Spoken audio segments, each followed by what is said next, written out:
বাজেটে করছেন, আয়ও কেন করছেন, ব্যয়ও কেন করছেন। এখন আপনি বলতে পারেন আপনার দর্শন হচ্ছে যে দেশের যত বস্তুগত আয়, বস্তুগত সম্পদ এটা আমি বাড়াতে চাই, এটা হচ্ছে আমার দর্শন। মানুষের কি হলো, মানুষের সেবার কি হলো ইত্যাদি আমি জানতে চাই না।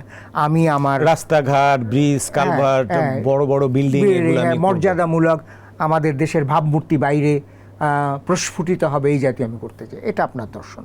আবার আপনি এটা দর্শন হতে পারে আপনার যে আমি আসলে চাই যে মানুষের দৈনন্দিন জীবনের যে মান সেটা উন্নত হোক, তার শিক্ষার মান উন্নত হোক, স্বাস্থ্যের মান উন্নত হোক, তার নিরাপত্তা যেটা আছে সেটা যাতে উন্নীত হয়।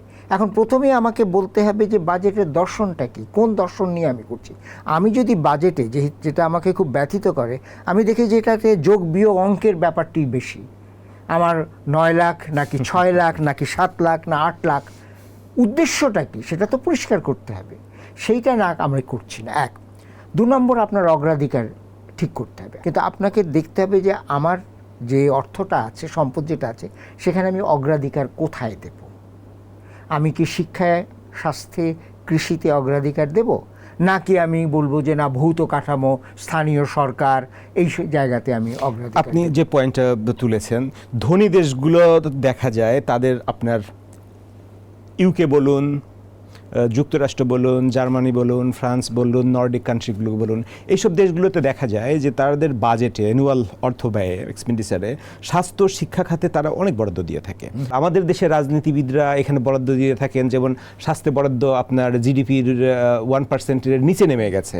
তো আমাদের দেশের রাজনীতিবিদরা নাগরিকদের শিক্ষা, স্বাস্থ্য নিয়ে বিচলিত নন। জবাবটা হচ্ছে সেই সমস্ত দেশে তারা মনে করেন যে ব্যক্তি মানুষ তখন পর্যন্ত নিরাপদ, এবং ব্যক্তি মানুষের যে উন্নতি সেটা যূথবদ্ধভাবে সামগ্রিক কাঠামোর উপরে নির্ভর করে।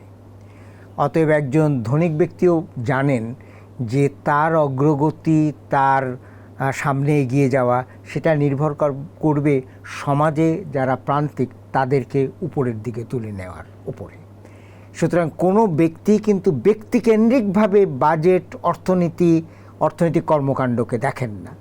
আমাদের এখানে কিন্তু আমার মনে হয় যে অনেকের মাঝেই এটা আছে যে আমি যতক্ষণ পর্যন্ত নিরাপদ আছি, আমি যতক্ষণ পর্যন্ত সম্পদশালী আছি, আমি যতক্ষণ পর্যন্ত ক্ষমতাবান, ততক্ষণ পর্যন্ত বাইরে কি হলো সেটা আমার ধর্তব্য নয়।